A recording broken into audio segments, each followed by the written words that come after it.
Moments de pause sont... mais c'est aussi des beaux moments d'échange. En discutant tout à l'heure, avant d'entrer dans la salle, avec Rachida Brahim, qui donc fera cette intervention sur 1973 à Marseille, pourquoi la trace a-t-elle tué 2 fois ? Elle disait que c'était au fond un moment presque historique de se retrouver au cœur de Marseille, dans le musée d'histoire, peut-être au pluriel, et donc de soulever ces questions-là 50 ans après, avec toujours voilà, de quoi Marseille 73 est-il le nom. Donc Rachida Brahim, qui est sociologue et psychanalyste et qui a travaillé et écrit sur ce moment-là, la race tue 2 fois. La parole est à vous pour 20 minutes, une demi-heure, et ensuite on aura un quart d'heure, 20 minutes de débat et de discussion, puis nous recommencerons comme prévu sur le programme à 14 heures. C'est à vous. Merci beaucoup, merci. Merci pour cette invitation au musée, à l'IMERA. Je suis très heureuse d'être là, effectivement, et merci à tous ceux qui ont fait le déplacement aujourd'hui. Oui, je considère quelque chose d'historique, oui, parce que c'est de parler de cette histoire de crimes impunis dans un musée à Marseille. C'est une première, je crois, dans ce musée. Et c'est fondamental, enfin, on va y revenir. Donc pourquoi la race a-t-elle tué 2 fois à Marseille? Donc il y a un gros mot dans ce titre, c'est le mot race évidemment, on va essayer de le décortiquer ensemble sans paniquer, tout va bien se passer. Et parce que c'est un mot qui peut générer beaucoup de crainte, d'incompréhension. Donc on va l'aborder sous un angle sociologique évidemment et historique. Donc en 73 à Marseille, vous l'avez compris, un homme, un Algérien qui s'appelait Salah Bougrine a pris un bus. Et dans ce bus, il y a eu une altercation et il a poignardé et égorgé le chauffeur de bus. Il s'en est pris à 5 ou 6 passagers dans la foulée. Il est sorti du bus, il a été lynché par les personnes qui étaient présentes, sorti du lynchage par les policiers, incarcéré, placé en asile psychiatrique, reconnu irresponsable de ses actes. Et le lendemain, dans la presse, donc, il y a eu ce fameux édito du Méridional qui appelait effectivement littéralement au meurtre d'Arabes, au fait de faire sortir les Arabes de Marseille, voire de France. Je me suis intéressée donc dans le cadre d'une thèse d'abord, enfin une thèse de sociologie, en socio-histoire, à ces événements. Et vraiment, le projet, c'était de regarder 73 et de décortiquer ce qui s'est passé dans cette période-là à Marseille. Le fait est qu'en commençant à chercher, à interroger donc des personnes, c'est d'abord des militants marseillais qui m'ont parlé de ces événements, qui avaient gardé la mémoire de ces événements, qui les avaient vécus quand ils étaient enfants.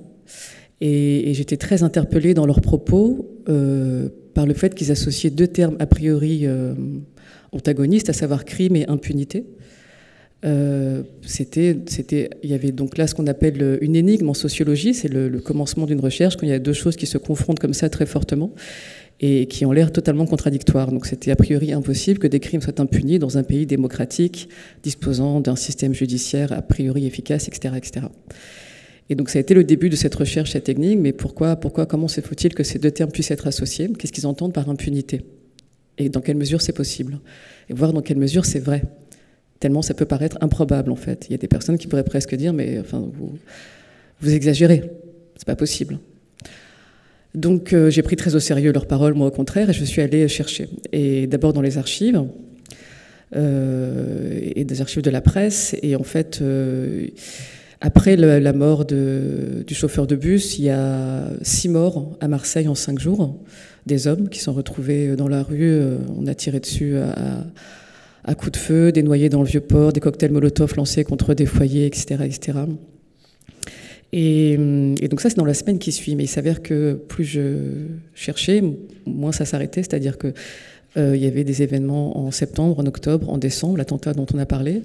Et puis en 73, en 75, en 76, en 85, en 95. Enfin, ça n'arrêtait pas, en fait. Les archives étaient très loquaces sur la question des crimes racistes. Enfin, très loquaces, oui et non. C'est-à-dire qu'il y avait des faits, mais c'est un entrefilé dans les faits divers de la presse. C'est-à-dire que c'est 2 lignes. Un Nord-Africain a été retrouvé mort à coups de hache sur la voie ferrée de l'Estac. C'est tout. Il y a très peu d'éléments, en fait. Mais par contre, ce genre d'entrefilets sont très nombreux, sur une période très longue. Et ça commence avant 73 aussi. Du coup, la volonté de l'exigence, de l'honnêteté intellectuelle voulait aussi que j'aille voir avant 73. Et il y avait des choses dont Yvan Gastaut, d'ailleurs, a parlé en juin 73, et puis bien avant aussi, quoi. Et effectivement, ce qui est apparu, on parlait d'expéditions punitives, de flambées racistes. Moi, ce qui a émergé, en fait, ce sont 731 cas de crimes racistes que j'ai collectés dans les archives entre 70 et 2000. Des archives de la presse, du ministère de l'Intérieur, des tribunaux quand ça a été possible, des renseignements généraux, des associations de la presse. 731 cas sur lesquels il y a 10 femmes qui sont touchées, sinon ce sont que des hommes. Et donc ce qui m'est apparu, moi, ce qui est sorti des archives, quoi, ce que je voyais émerger, c'est le mot qui me venait, c'est plutôt un long massacre. Un long massacre, un très long massacre continu, quelque chose d'à la fois très feutré et d'extrêmement violent pour autant, et qui s'enracine évidemment dans la période coloniale. Même si cet enracinement était très dur à énoncer, mais j'y reviendrai après sur les difficultés à énoncer la question coloniale et raciale en France, y compris dans le milieu académique. Donc voilà, donc je voyais un long massacre, un long feu. Je voyais un long feu, quoi, qui se répétait sans cesse, et le même geste qui vise à asservir par la force, par la brutalité des corps qui sont pris dans un rapport colonial. Et ce qui est important, c'est de nommer le fait que ces corps soient pris dans un rapport colonial, parce que ce qui a été très rapidement nécessaire pour moi aussi, c'est de trouver quel était le point commun entre ces hommes. Qu'est-ce qui fait que ces hommes-là meurent prématurément de manière violente? La plus jeune victime a 4 ans dans les 731 cas. Et le point commun, il y a 2 questions qui émergent. Quel est le point commun entre ces hommes et ces femmes? C'est la question du genre, et je pense que les femmes sont mortes d'une autre manière, des violences psychiques plutôt, des cas de suicide, enfin des violences qui ont été parlées ailleurs que dans la presse, ou pas parlées d'ailleurs, ou qui n'y a pas eu d'espace pour les parler. Donc quel est le point commun de ces victimes-là? De quoi elles sont victimes exactement? Et l'autre question qui était très importante pour moi, c'était la question de l'impunité. Qu'est-ce qu'on entend par impunité? Comment est-elle possible? Et du coup, ça pose une question extrêmement politique. C'est la sociologie politique, c'est-à-dire dans quelle mesure le droit français a-t-il participé à ces violences et à la reproduction de ces violences? Question extrêmement litigieuse, j'en conviens, parce que ça amène ce sujet passé a priori dans une actualité de fait. C'est-à-dire que le silence, c'est des choses qui sont silenciées. C'est des choses qui sont rendues absentes, en fait. Et dans mon travail et dans les théories que moi je convoque pour faire de la recherche, c'est justement de faire émerger les savoirs qui ont été assujettis, les mises en silence, et donc de leur donner leur pleine légitimité, et de les prendre comme des savoirs premiers, quoi, prioritaires presque. Et donc voilà, donc c'était ce travail-là et ces 2 questions. Donc pour la première question, c'est quoi le point commun? Ce qui est apparu, donc, c'est qu'effectivement ces corps, ils étaient pris dans un rapport colonial encore. Un rapport colonial, c'est-à-dire que pour moi, Marseille, parce que ça a été la même question que je me suis posée donc, quand j'ai commencé cette recherche, de quoi Marseille 73 est-il le nom? Et la manière dont ce travail d'enquête y a répondu, c'était de dire que c'est le nom de la question coloniale, et a fortiori de la question raciale, puisque l'un ne va pas sans l'autre, et de son acuité, de sa constance. Ce qui est, pareil, je le redis, extrêmement litigieux et surtout douloureux. C'est-à-dire de dire ça, pour moi en tout cas, c'est douloureux, et je pense pour toutes les personnes qui ont un tant soit peu d'idéaux républicains et démocratiques, c'est douloureux, parce que c'est la défaite de nos idéaux en l'occurrence. Et donc voilà, c'était 73, pour moi c'est le nom de la question coloniale et de la question raciale et de son hyper-acuité, de son hyper-présence, de sa constance en fait. C'est-à-dire qu'elle est constante. Le tout était de montrer, je voyais bien qu'il s'agissait de ça, et encore j'ai mis beaucoup de temps à le comprendre pour des tas de raisons, on y reviendra après si vous voulez, parce que je pense que c'est douloureux d'aller vers là, mais peu importe. Le fait est que ce que les archives ont montré, parce que je suis allée voir les archives des politiques publiques du coup, puisque il me semblait bien que le droit jouait un rôle premier là-dedans, dans la production et le maintien des inégalités sociales et raciales, en l'occurrence. Et donc ce que j'ai vu dans les politiques publiques françaises, la politique d'immigration, la politique d'assignation des quartiers populaires notamment, c'est la manière dont la question raciale a perduré de manière feutrée, dont elle est venue se nicher dans ces politiques-là. La question coloniale et raciale, qui est extrêmement présente et vive dans la période coloniale officiellement, s'est déplacée dans ces politiques publiques, du logement, de l'immigration, des quartiers populaires, et a perduré de manière feutrée. Et ce qu'elle a fait, cette politique publique, c'est qu'elle a continué à stigmatiser des personnes, à les rendre différents, donc c'est la question raciale, à les faire entrer dans une catégorie raciale en fonction de critères physiques, culturels, à les stigmatiser en fonction de ces critères, à en faire des êtres inférieurs, et surtout à les représenter publiquement comme un danger contre lequel il faut se défendre. C'est ça le point commun de ces hommes. Ils ont été pensés et représentés publiquement. Un discours les a parlé comme un danger contre lequel il faut se défendre. Et il s'avère que qui prend les armes pour se défendre de ce danger-là, ce sont les citoyens eux-mêmes. Ce qui montre bien à quel point nous sommes tous victimes, quel que soit l'endroit où on se situe à l'échelle sociale, de ce système, qui est donc là c'est vraiment la dimension structurelle et systémique de la question raciste, qui prend tous ses corps dans un rapport colonial, que nous soyons nous-mêmes issus de l'immigration ou pas en fait. Il y a quelque chose d'extrêmement violent parce qu'en fait c'est comme si on allait créer un potentiel de cible et un potentiel d'assaillant au sein de la société. C'est ça qui se passe concrètement. En énonçant qu'il y a un danger interne, on crée aussi un potentiel d'assaillant et un potentiel de cible. Cibles qui vont être plus ou moins touchées en fonction du contexte économique et social. Les crises du pétrole en 73, par exemple, enfin la volonté de garder le pétrole algérien a accentué ces faits-là, le conflit en Irak, Israël-Palestine, enfin voilà, les tours du World Trade Center, etc. Ce sont des moments qui cristallisent, où il y a ces flambées racistes dont parlait Yvan, c'est ce moment paroxysmique où le racisme va s'exprimer encore plus. Mais il est là en continu. Il est là en continu, vraiment. Et j'insiste là-dessus, c'est très important. Il y a une banalité que tu évoquais aussi, c'est vrai. Il y a quelque chose de très ordinaire. Ça fait partie, c'est un régime de pouvoir, en fait. C'est un régime de pouvoir. C'est un levier qui permet donc de répartir les ressources symboliques, les richesses de manière inégalitaire. La race, c'est ça, et ça perdure. Elle est complètement d'actualité encore.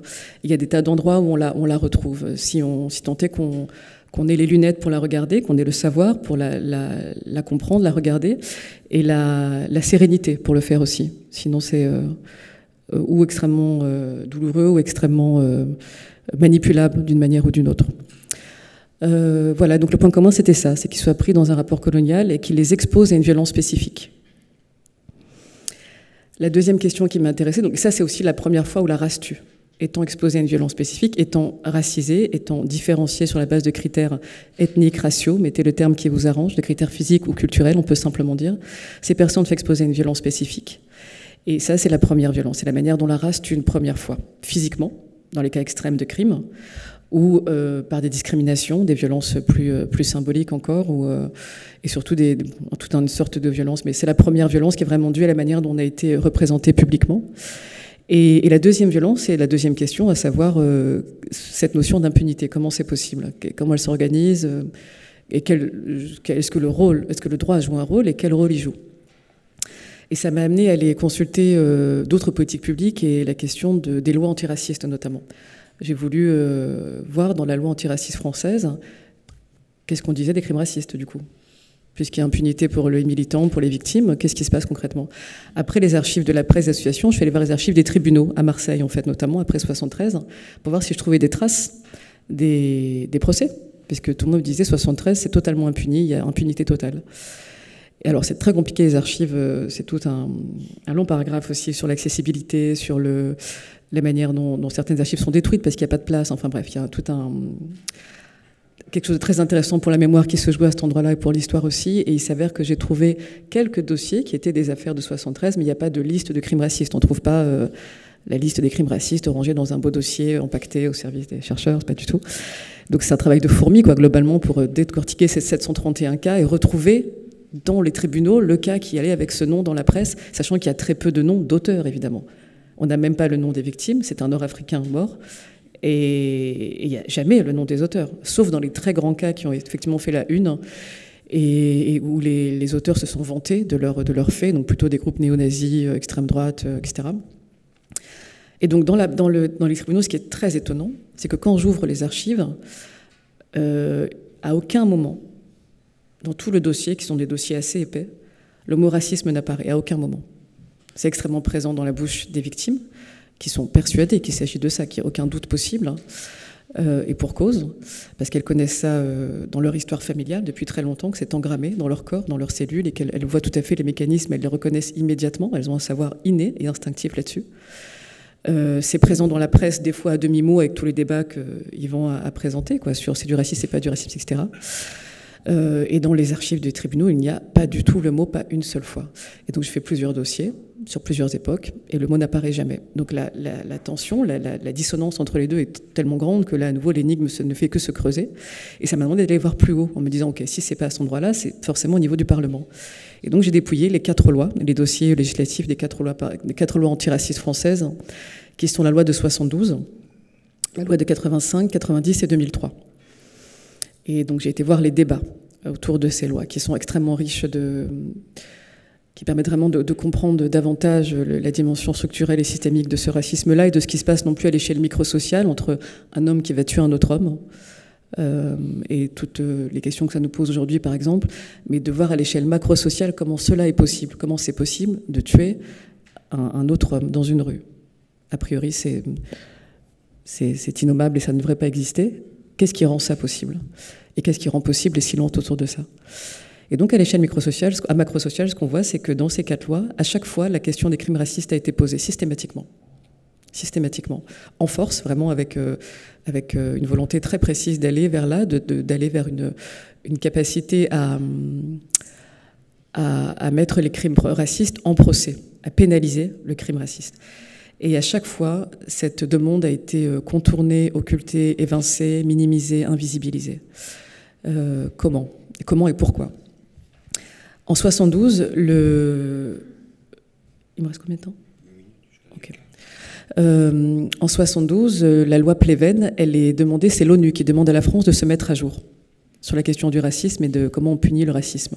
Donc c'est pas une volonté des parlementaires français qui se disent on va faire quelque chose parce qu'apparemment il y a des crimes racistes en France, on sort de la guerre d'Algérie, il serait judicieux de pacifier les relations et d'avoir une loi qui permet de participer à cette pacification. Non, c'est l'ONU qui insiste et la France répond d'abord que c'est pas la peine, qu'au niveau des lois elle est complètement ok, antiraciste, sachant que la dernière loi antiraciste date de 1881, on est en 1972. Il y a eu un décret en 49, je crois, pendant la période nazie, mais vraiment pas de. C'est une loi qui est vraiment à minima, quoi, comparée à l'ampleur de ce qui se passe à l'échelle microsociale chez les hommes, au sortir de cette guerre d'Algérie et des guerres d'indépendance.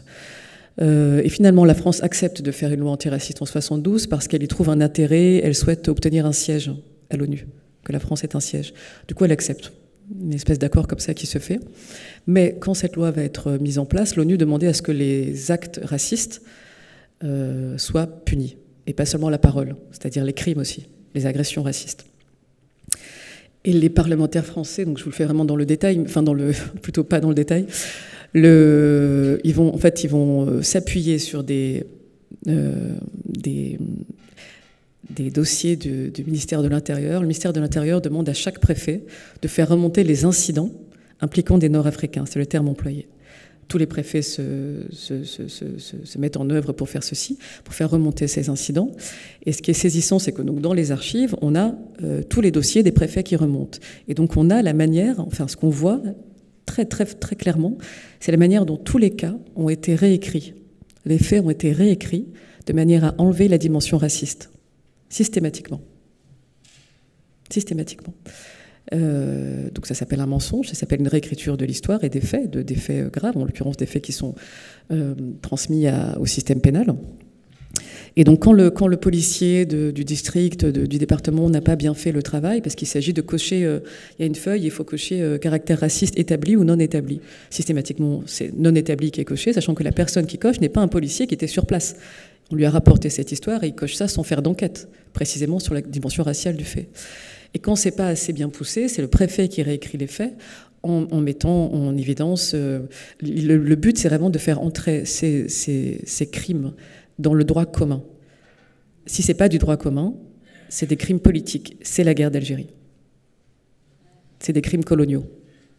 Donc tout l'enjeu pour l'État français est de faire entrer ça dans le droit commun, de dire c'est des crimes de droit commun, terme qui est employé par les commissaires, qui est employé par les policiers.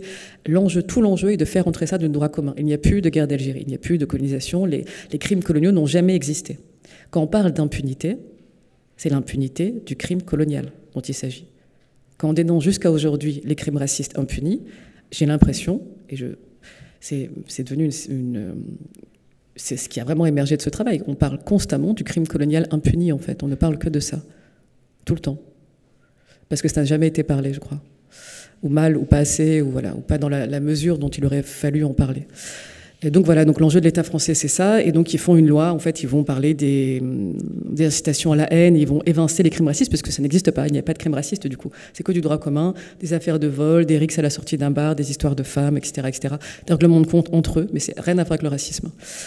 Voilà, et après 85, c'est après la marche pour l'égalité et contre le racisme, les marcheurs avaient demandé à ce qu'une loi soit votée pour pénaliser les crimes racistes, avec force et conviction et toute l'ampleur qu'a eu cette marche-là et qui a été extrêmement importante, qui a permis des avancées colossales à cette époque. L'État français a promis une loi, et finalement, il fait un article dans une loi très générale, disposition relative à des questions d'ordre social, disons, et sur les 65 articles, il y en a un qui concerne le racisme, et il va permettre à ce que le mobile raciste puisse être reconnu. Mais c'est pas du tout ce qui était demandé, en l'occurrence. Donc c'est bien dans une certaine mesure, sauf que d'une part, c'est pas ce qui était demandé, que les familles des victimes ne peuvent pas forcément se porter partie civile, et que par ailleurs, le mobile raciste, il est nommé, mais il n'est pas défini.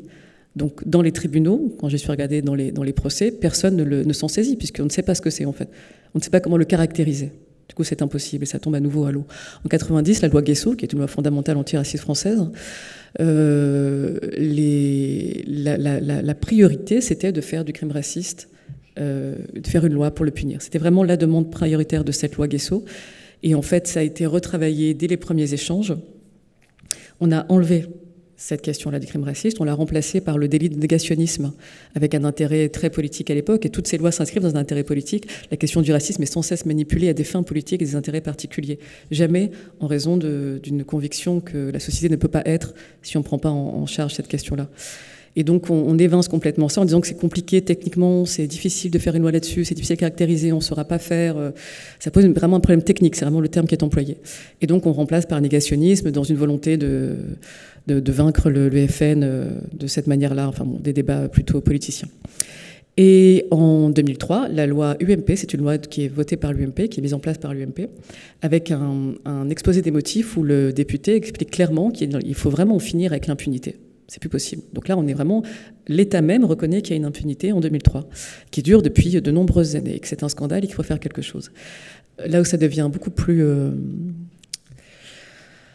j'ai même plus de mots. Ouais, pervers, navrant, quelque chose d'à la fois très sophistiqué et grossier à la fois. Je m'explique. C'est-à-dire que la loi... le député qui la défend va expliquer qu'effectivement il faut faire quelque chose. Il va présenter un tableau qui est fait par la CNCDH qui comptabilise les crimes racistes. Et dans ce tableau, on voit les actes anti-maghrébins et les actes antisémites. Les deux sont séparés pour des raisons sur lesquelles je reviendrai peut-être, mais c'est dans le titre de la loi Guesso déjà, les deux sont séparés. Et là, ça va être plus clair pourquoi c'est séparé. On voit dans ce tableau qui est exposé qu'il y a plus d'actes anti-maghrébins, si tant est que ça soit intéressant de séparer les victimes et de chiffrer comme ça. Et pourtant, le député va insister sur le fait que certes, il y a plus d'actes anti-maghrébins, et ils sont victimes depuis très nombreuses années du racisme, etc., mais il y a une recrudescence dans ces années-là, dans 2 ou 3 années, des actes antisémites. Et c'est là-dessus qu'on doit s'arrêter, d'après lui, parce que il s'avère que les actes antisémites sont le fait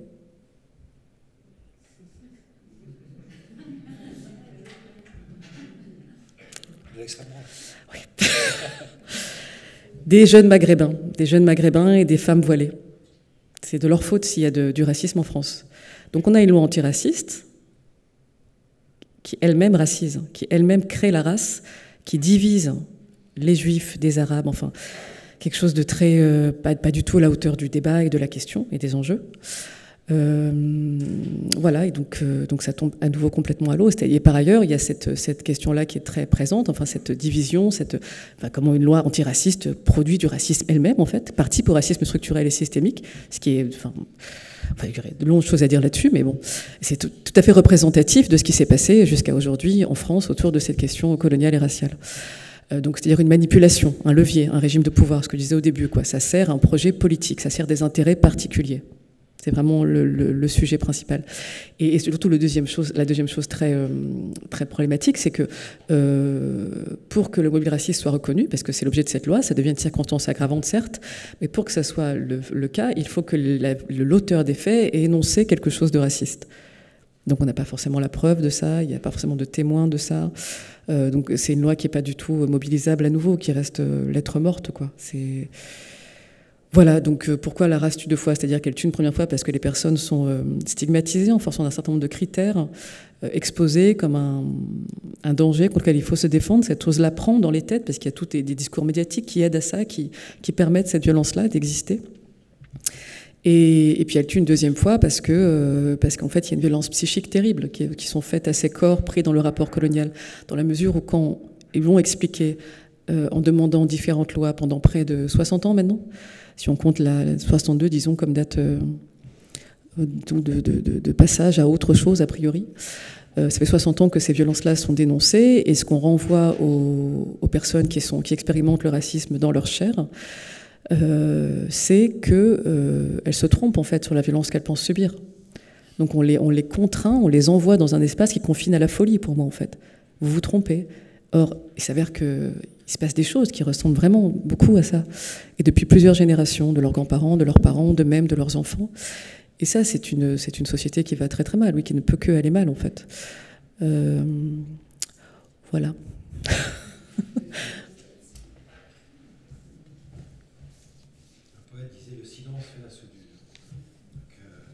Merci beaucoup, Rachida Brahim. Merci à vous.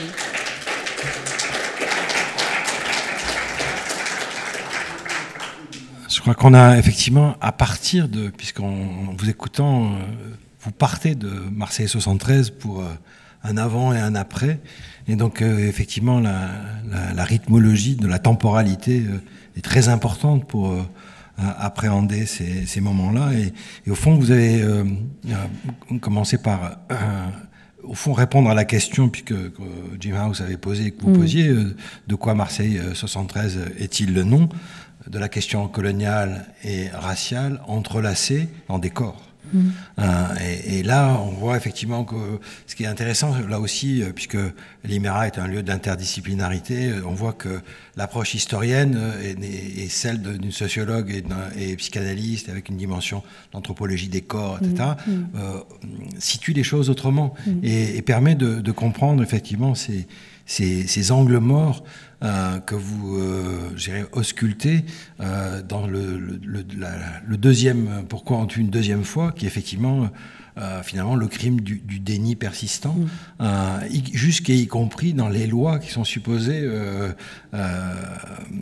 pénaliser le racisme, quoi. Donc, et après, on ne comprend pas pourquoi il y a de la violence sociale et politique dans la société qui peut venir de là. Bruno Etienne, que j'ai beaucoup fréquenté, beaucoup discuté, avait cette formule très forte, que je crois très importante, qui est « compréhension ne vaut pas adhésion ». Parce que dès qu'on est dans ce genre de sujets qui sont très sensibles, notamment crimes racistes, antisémites, etc., on a tout de suite des affects et des éléments qui aveuglent. On se souvient de tout le débat qui est né après les attentats, de dire la sociologie a excusé, etc. Et donc, si les sciences sociales et les travaux ont une raison d'être, c'est quand même d'essayer de comprendre d'où ça vient. Ça ne veut pas dire une adhésion, c'est de comprendre quels sont, je dirais pas les mécanismes, mais les processus, les sources, les chemins de l'histoire, les parcours, pour reprendre le terme de Ricoeur, qui conduisent à ces confrontations. Et au fond, à l'enjeu central qui se joue notamment dans une vie comme Marseille, c'est la possibilité d'une vie en commun. Mais la vie en commun, elle n'est pas possible dans le déni.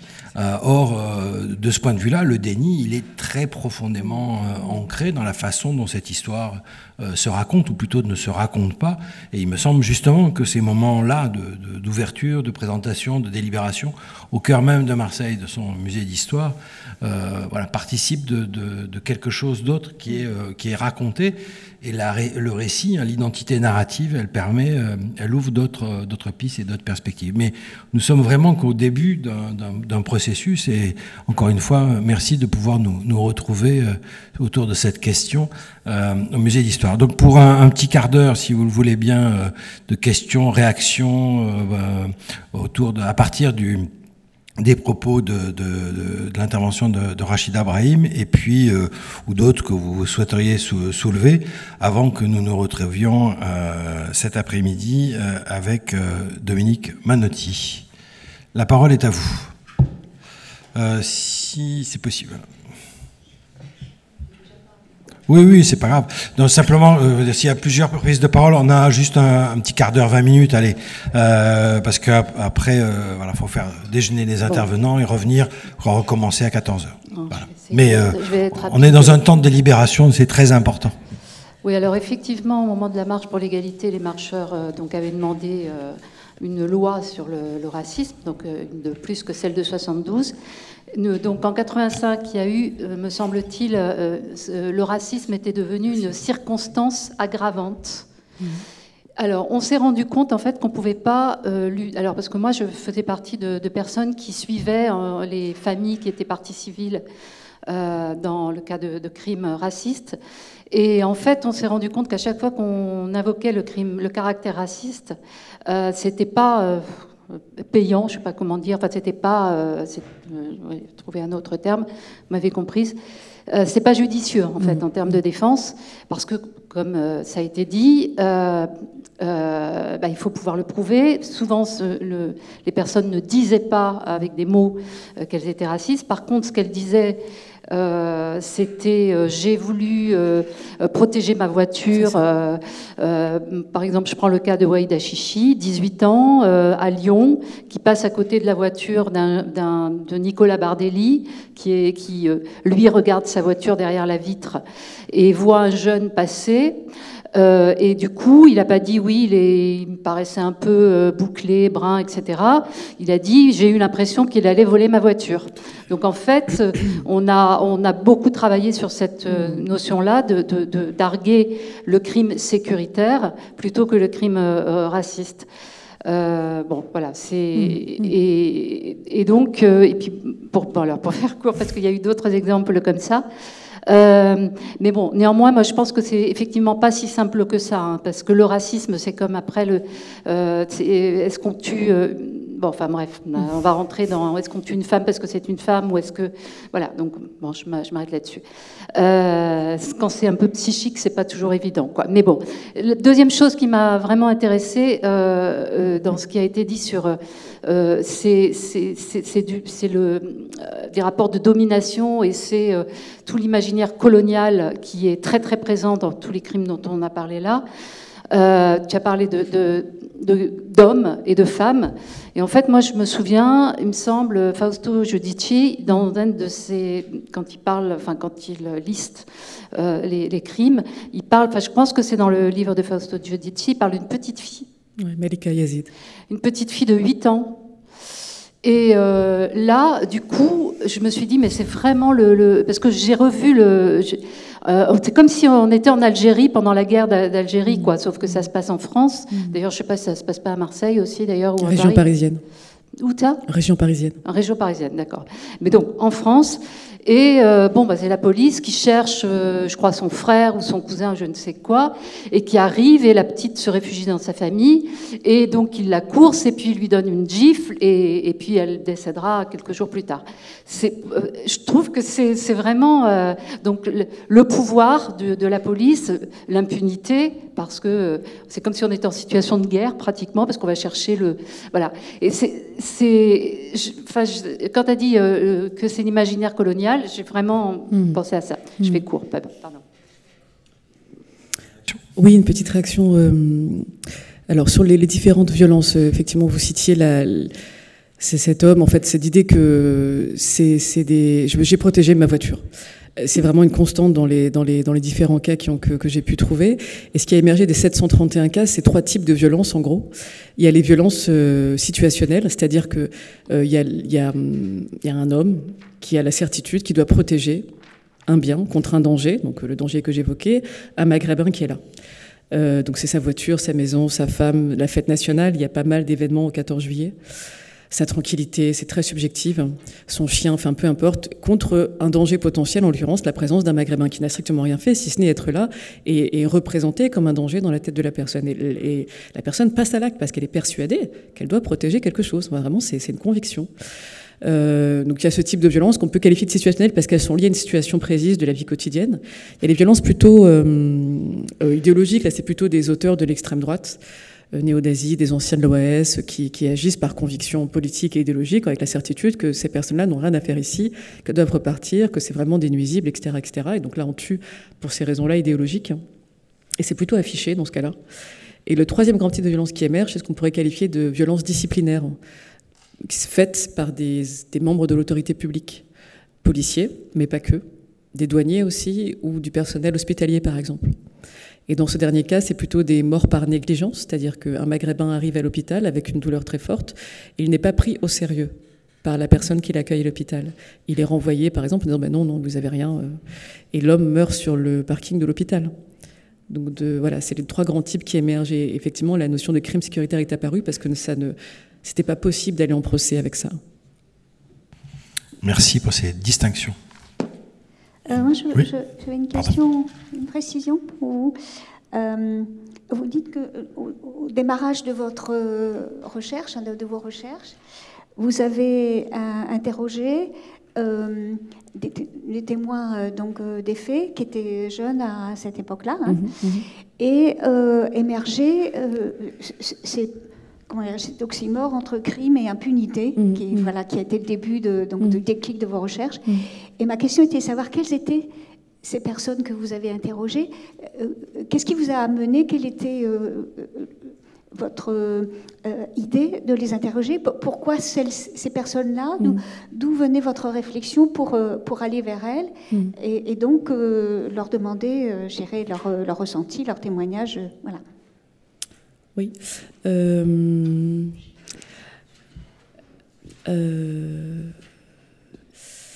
Alors, quand j'ai commencé ce travail, donc j'avais fait je voulais faire une thèse. J'ai fini un master et puis dans une période quand même globalement d'errance. Questionnement, merci. C'est bien questionnement. Donc, il s'avère que Fabrice est parti, mais j'ai fait un cursus en patrimoine méditerranéen.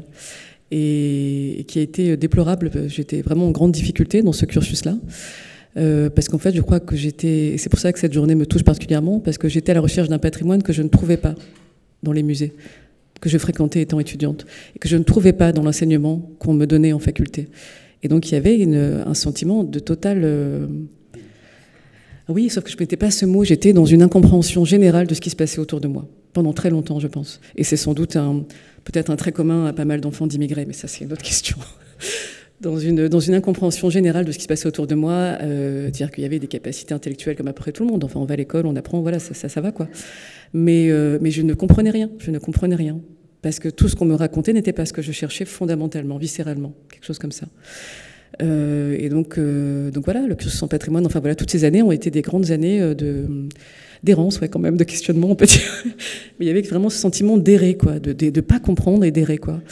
Et puis j'ai atterri à Marseille par un hasard concours de circonstances, un peu un hasard, s'il y en a.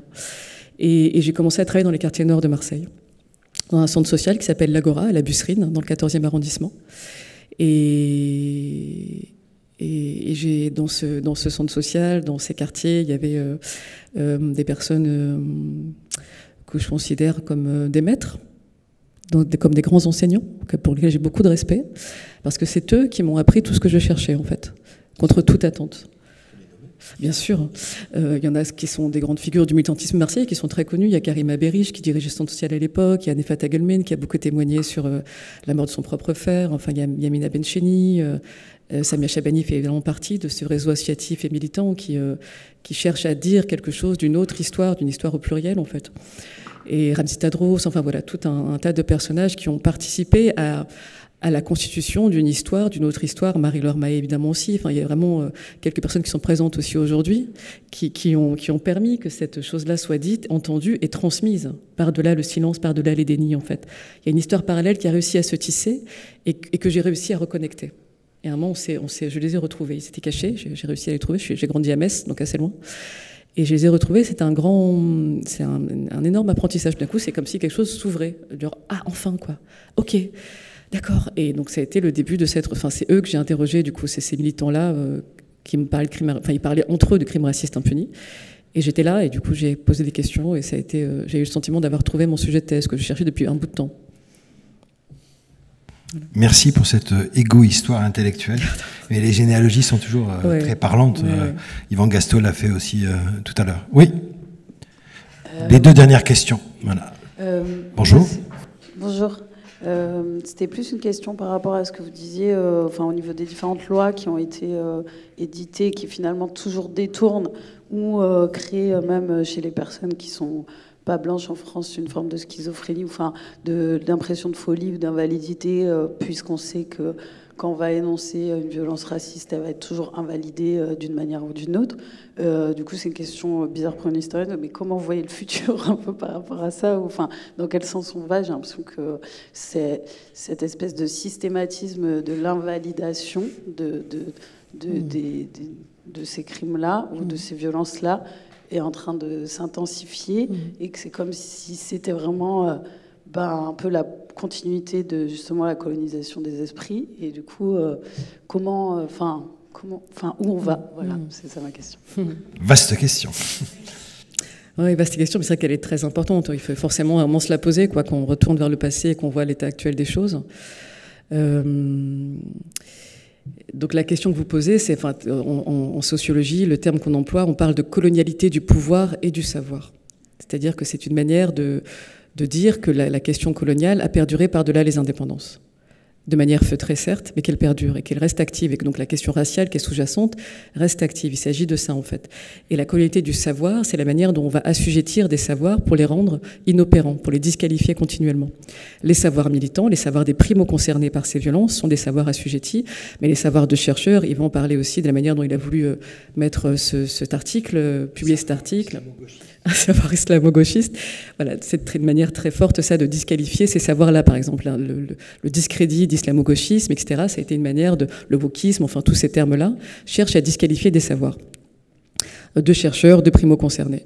Face à ça, moi, il me semble que ce que ça impose, c'est de redoubler sans cesse d'intelligence pour ouvrir des espaces où on peut véhiculer ces savoirs, on peut les énoncer, les mettre en pratique, les faire circuler, se les réapproprier. Redoubler d'intelligence, c'est à peu près tout ce que je vois en fait. Et tisser des liens, des réseaux pour connecter entre différentes personnes qui ont cette même exigence, cette même envie basique en fait de démocratie. Enfin, je sais pas comment le dire tellement c'est évident quoi. C'est ce truc de base en fait qui devrait exister a priori. En fait, c'est jamais un acquis, c'est une quête, c'est une lutte sans cesse pour la démocratie. Et donc c'est une histoire parallèle sans cesse de l'oppression et de la résistance. C'est-à-dire que là, on parle beaucoup de l'oppression en parlant des crimes racistes, certes, mais en parlant de ça, on ne parle aussi que de la résistance sous-jacente et de comment ces savoirs sont quand même venus aujourd'hui jusqu'à un musée d'histoire pour être discutés entre nous. On est peu nombreux, mais il y a des différents espaces comme ça dans différents endroits en France et plus largement. Et tous ces réseaux-là doivent se rencontrer pour que ces savoirs puissent devenir, enfin, que les personnes et que les savoirs puissent devenir pleinement sujets. Donc c'est une lutte. Hein. Dernière question pour ce matin. Merci. Bonjour, Catherine Benoît, Iméra aussi. Je ne sais pas si c'est une question, mais un commentaire. J'ai hésité à prendre la parole plus tôt et je crois que votre intervention m'amène à le faire. Les premières communications étaient Marseille, la région, le pays, les deux rives de la Méditerranée. Je travaille sur la Caraïbe et l'océan Indien et vraiment tout ce que j'entends depuis ce matin résonne phrase pour phrase avec les travaux que je fais sur les frontières, qui sont les frontières ultimes de l'Europe, en fait, vu toutes les lois dérogatoires qui sont passées. Et quand vous parlez de la perversité, je vais essayer d'être brève en 2 minutes, Il y a en ce moment cette opération militaire et policière à Mayotte qui fait comment on appelle ça, headlines des journaux en France. Mais en fait, cette opération militaire qui vise à déloger des Comoriens et aussi des gens pauvres qui sont mahorais, et peut-on séparer mahorais de Comoriens, c'est une autre question, et à expulser en 2 mois plus d'individus qu'il n'en est expulsé en France en une année, 20 000 personnes.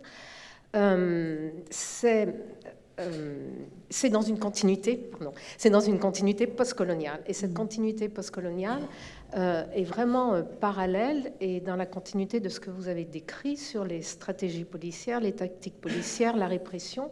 Et là, vous parlez plus particulièrement du logement, de créer le danger en interne dans des départements d'outre-mer que je suis depuis les années 90. C'est vraiment ces politiques de destruction de bidonvilles sont constantes. Et quand on crée un danger en interne, on permet effectivement à la population d'attaquer. Là, c'est la population qui a attaqué il y a 3 ans, avec la bienveillance, sous le regard bienveillant du préfet. Et la perversité, et je pourrais en dire beaucoup plus, vous imaginez, la perversité réside aussi dans la manière dont cette opération est nommée Wambushu, traduit par reprise en main. Donc ça semble, c'est le discours officiel, il faut mettre de l'ordre, il faut nettoyer, il faut rendre propre. Mais en fait, en swahili, ça signifie aussi provoquer jusqu'au conflit, jusqu'à la guerre, et détacher, décoller, donc séparer deux populations. Donc je vois le même tour de passe-passe linguistique qui amène les gens à douter finalement, alors que ce dont il est question, c'est de la colonisation, c'est de la répression, c'est de la destruction et c'est du racisme. Voilà, donc j'ai quitté Marseille 73 pour aller sur les 40 ans d'histoire coloniale dans les départements d'outre-mer. On parlait ce matin de l'avenir d'un passé, donc nous y sommes. Ben voilà. Oui, et puis de réinscrire cette question, on le disait à l'instant, dans une histoire mondiale, en fait, et dans les rapports de domination nord-sud également. Enfin, il y a tout des passerelles à faire qui peuvent que nourrir la réflexion localement, c'est sûr. Et des savoirs qui sont niés. Vous parlez de la colonialité du pouvoir et des savoirs. Merci. Merci de votre écoute et puis rendez-vous à tout à l'heure à 14h pour commencer avec Dominique Manati. Merci.